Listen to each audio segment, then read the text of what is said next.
Hello, everyone. Hello there. Here, welcome back.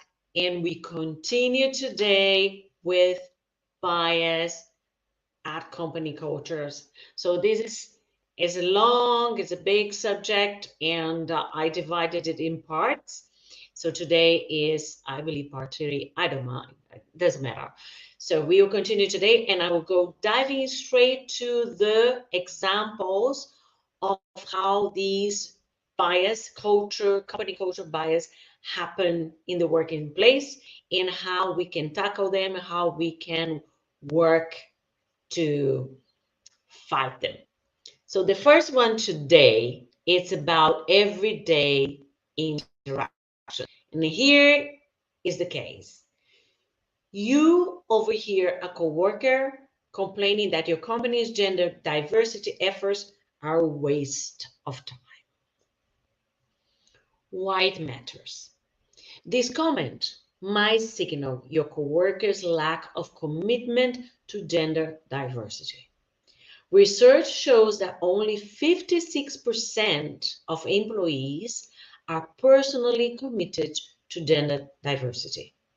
To drive change is critical to raise awareness so more employees are on board.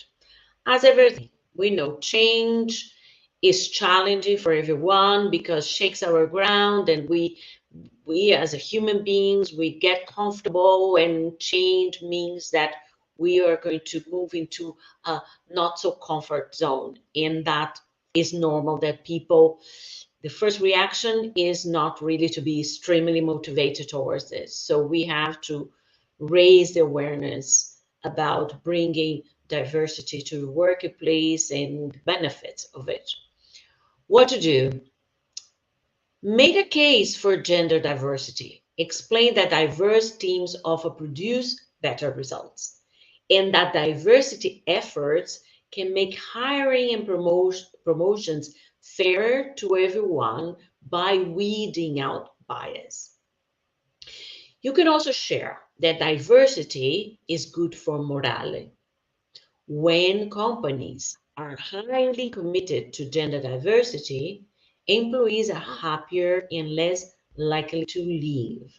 And this, you listening out there, this is not just someone saying something and me saying something here. These are all based on research from LeanIn, over 7 years of research from LeanIn and McKinsey Company together. So when they say, when companies are high, when there are more diversity in the company, employees are happier and then less likely to leave. Trust that. It's not wishy-washy conversation. Why it happens? Many people think that the workplace is a meritocracy.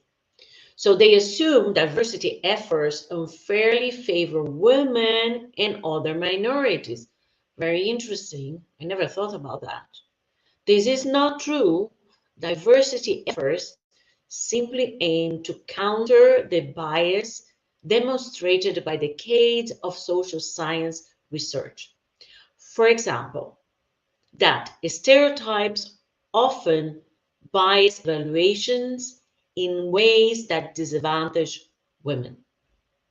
Moreover, when people think of themselves as fair and objective, they don't scrutinize their decisions, which opens the door to bias. This is why organizations that believe they are meritocratic can actually be more prone to bias. Now you know. The next one, also on meeting dynamics. And here is the situation.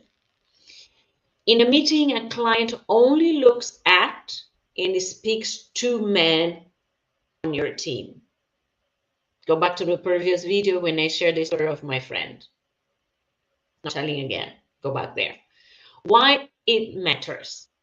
This slide might seem trivial, but it sends a signal about who matters. In this case, the men. It can also create a dynamic where women miss out on valuable chances to join the conversation and shape outcomes. When this happens, your team isn't able to put their best foot forward. What to do? Do your part to make eye contact with everyone and try to find ways to bring more women into the conversation.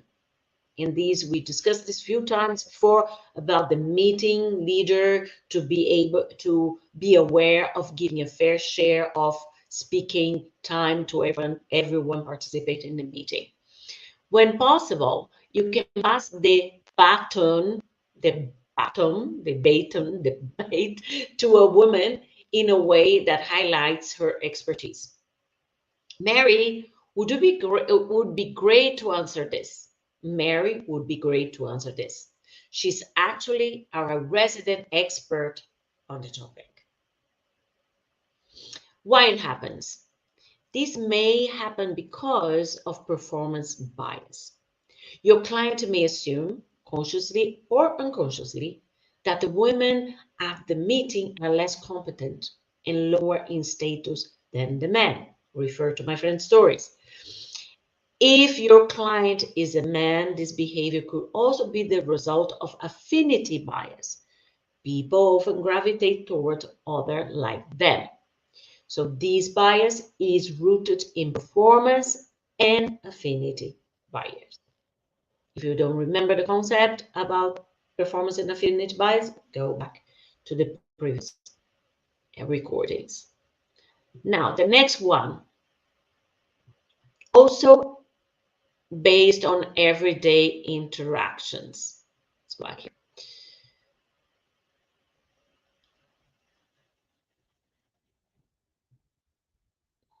A woman suggests an idea. Got the wrong order here. Let me just get this one. A woman suggests an idea in a meeting and it falls flat. A few minutes later, a man suggests the same idea and gets enthusiastic reaction. Sounds familiar, doesn't it? I know many of my clients and students that complain about this kind of behavior when they are overlooked or spoken over and nobody's paying attention to what they're saying. And why it matters. Getting credit for ideas is important. It's often how employees get noticed. When people don't feel heard, they might also stop speaking up and sharing the views. Over time, if their contributions go unseen, they can slow their advancement. In both cases, companies end up missing out. And also, many people might leave because they don't see opportunities to grow because they're ignored. What to do? You can remind everyone that the idea originated with your woman colleague. I think Sylvie made that point a few moments ago. I like this direction. Advocating for women co-workers in this way can help them get noticed for their contributions. And it can also position you as a leader. And we talk about also, I mentioned about the allyship, which is the next topic I want to bring to this conversation in the future. But women finding allies, because when you go to meetings, important meetings, your allies would advocate for you when you are spoken over. Why it happens? Because we tend to underestimate women's performance and overestimate men's. We often don't give women much credit for their ideas. This can play out in meetings, and the team doesn't hear an idea when a woman raises it. But when a man says the same thing, they pay attention. And this work is another thing that is about learning the dynamic of the meeting as a woman and really learning how to speak in a way that you will be heard. Even if you have to speak louder, I'm not suggesting that you have to shout, but speaking louder, you have to work on your voice projection. These are things that you might have to consider doing yourself for your own sake to be able to be seen in this male pack, because we are animals, of social animals, of pack, and men in their context with their pack males, they might really, without any intention, any conscious intention, overhear and not hear a woman's voice. I have a story of a friend of mine, real story, where she was facing this situation. She was a senior leader in a company, and every time she was going to meetings, she was frustrated because that was the situation she was facing. Let's say that she was Canadian woman in a Spanish environment. She was living in Barcelona, and therefore here also there's a cultural aspect of it. And when we always know that Canadians are considered to be nice, and I just mentioned about the nice word in the previous video. And also we know the culture, Spanish culture is a very male-dominated culture.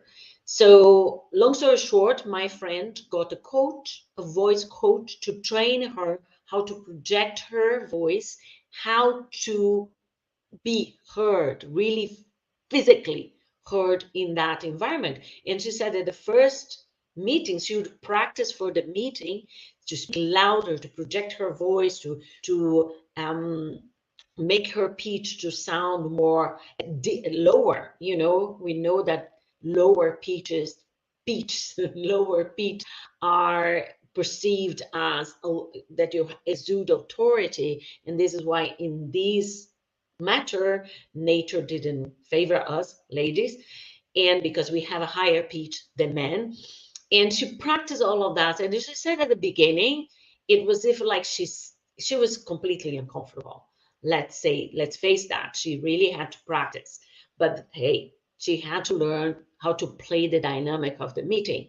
And then she said the first times it was as if like they start hearing something, as if, who is she, right? Then after a while, every time she had a meeting, she practiced over and over until she also got familiar with it. She got more comfortable of speaking that way. Then got to the point where then they started paying attention to her. And once they started paying attention to her, she became a member of the pack. And these are done in the unconscious level, subconscious level. It's like there's no really a plan where I say, oh, now we will accept you in the pack. No, it's nothing like this. It's just then the dynamics, she started getting to the dynamics. And then when she got into the dynamic, do you know what happened? She couldn't just speak the way she always spoke, because she was already part of the pack. So think about it. So this example is rooted in attribution bias. So the next example for today, last one, is also in meeting dynamics. And here we go. You often see biased behavior on your team, and your manager lets it go unchallenged, as if I don't say anything, it will go away, right? Why it matters. When employees have a manager who regularly challenges bias, they are more likely to think that everyone has an equal chance to advance. And women are almost twice as likely to think they have the same opportunities as their peers. Yet, less than a third of employees say that managers at their company often challenge biased language and behavior when they hear or see it. So, saying that is just like pretending I'm not listening, as if I don't want to get involved because this is work to do. But we have to get involved. And men out there, if you watch this video, you have to get involved. You have to challenge your male peers by pointing out to them that they are being biased or racist or whatever it is, because that is important. when the Me Too movement happened, I read an article in the Financial Times, one of the columnists, a man, and he mentioned that before the movement, he as a man was not aware of certain nuances or in between lines of the complexity of such things men say to each other or in when they are together in comments remarks they make towards other women, and as they say, oh, this is boys thing, this is the guys, the lads thing. And he remember a situation where he said, well, he gives the example that he was after a conference, the men, the lads, decide to go to a stripper club. And he said he was not interested anyway because it was not his thing. But what he remember mostly was the fact that the guy who was inviting them to go to this stripper clothes club said to them, "Oh, let's go to see some tits." And he said in the past, these wouldn't be irrelevant for him. But at that moment in time, with the Me Too movement and everything that was going on, made him think that the comments among that happens to men are not the most elevating towards women. So, and they have to be aware of that and change that pattern because, you get used to say some things, and even if you say only among the men, but maybe one day you say outside in that. And also this is something that goes building up in your mind and you think that's okay. And then you think women are exaggerating or they're hysterical or they are angry or whatever. Okay, what to do when you manage kind of ignore any biases or remarks that are made within your team? Talk to your manager about what are you seeing and the important role they play in setting work or workplace norms. You might say, the team really respects you. If you step in when you hear this comment, it will push everybody to be more thoughtful. You can also talk to senior leadership at your company and explain why it matters. And this is another thing before we finish that I want to mention about the power of words. And there was one expression in English that people say something and then they say, oh, I'm sorry, I take it back. There's no such thing as a take it back. Once you said something, you had the intention to say it. And everything you say creates an impact. The words have emotion, carry emotion with them. And when you say something, even if I take it back, the damage is done already. So think before you say. Why it happens? Your manager may not realize that certain comments and actions are biased. Less than half of managers have received anti-bias training, so they should be watching these videos. When people understand how bias works, they are able to make fair decisions and more clearly see bias when it crops up. There are other possible reasons too. Managers may not realize the critical role they can play in creating an inclusive workplace, or may not be brought into your company's diversity efforts. So, this is all we have about bias at company cultures today. And we have to remember that bias is not only related to gender, that we all fall into the bias traps, and we have to, knowing about bias is not enough.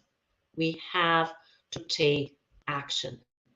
So tomorrow, I will continue with this conversation about bias at company cultures.